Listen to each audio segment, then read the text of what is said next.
Hello everyone, I'm going to do a video on why I pledged to Miguel Moreau. There's been some instant cases of people saying that you're selling your soul or you're breaking your covenant with God when you pledge a D9 sorority, which I do not find is true. I pledged to Miguel Moreau sorority 2004 in Grambling State University. I'm what you call a legacy. A legacy is when your grandmother, your mother, and your older cousins are San Miguel Moreau and you do not have kind of had your way paved into the organization, which is not as easy to get into. So I think that people are misconstruing the information that they're retrieving if they're not in the organization. They don't know how to interpret it. Like they're saying that you may kneel down to someone or you put your hand on the Bible.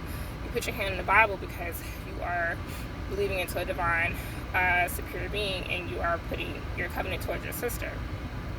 I think that people are misinterpreting when they get this information, like the Aurora or the other things. It's more symbolic. We're not actually worshiping or emulating or idolizing a Greek god.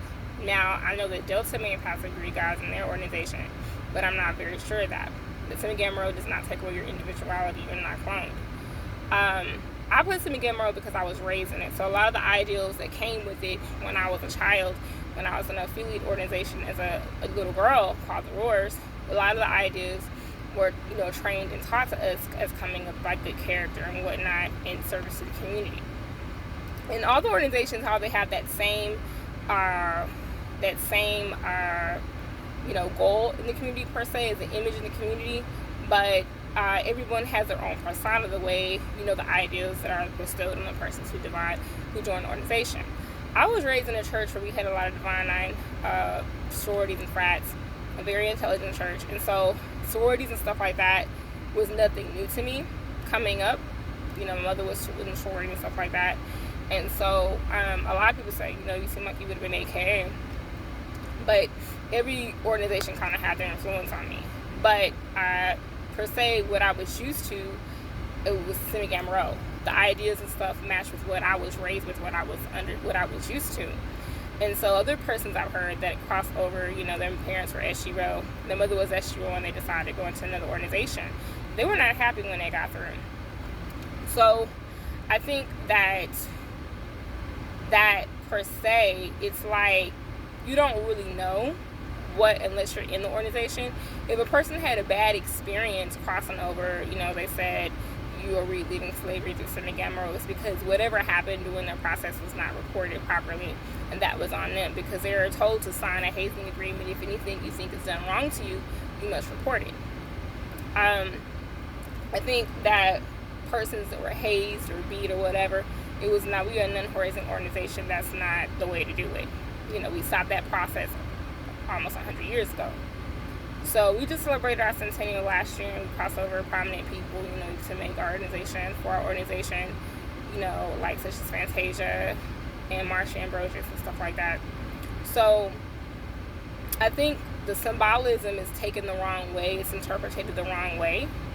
And so I put just Shiro because it was like the other organizations that I saw, such as, AKA and Delta, they have good, characteristics, but it was not matching per se to what I was used to and what I was brought up with. So my mind and my mindset was a little bit different.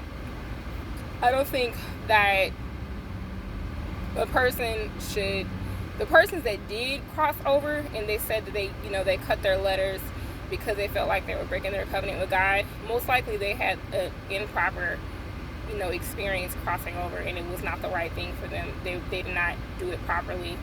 They just had a bad experience. So I think that, that is what I'm trying to clarify here. You're not reliving, slavery to San Miguel Moreau. Everybody's not getting beat or hazed or anything like that. And I think that it's just interpreted wrong. It's just totally interpreted wrong. I pledged in 2004 San Miguel Moreau.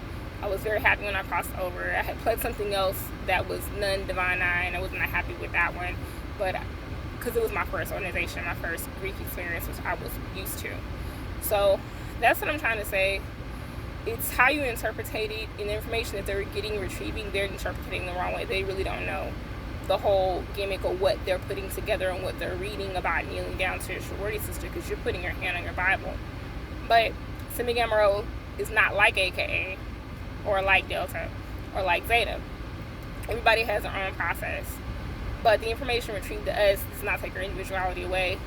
And that's why I put Sigma Gamma Rho, because they have the ideas. They were formed by 7 black school teachers, you know, in a time when black congruency was very much needed in the early 1920s, when you had, you know, our different organizations coming around, you know, different, per se, different, at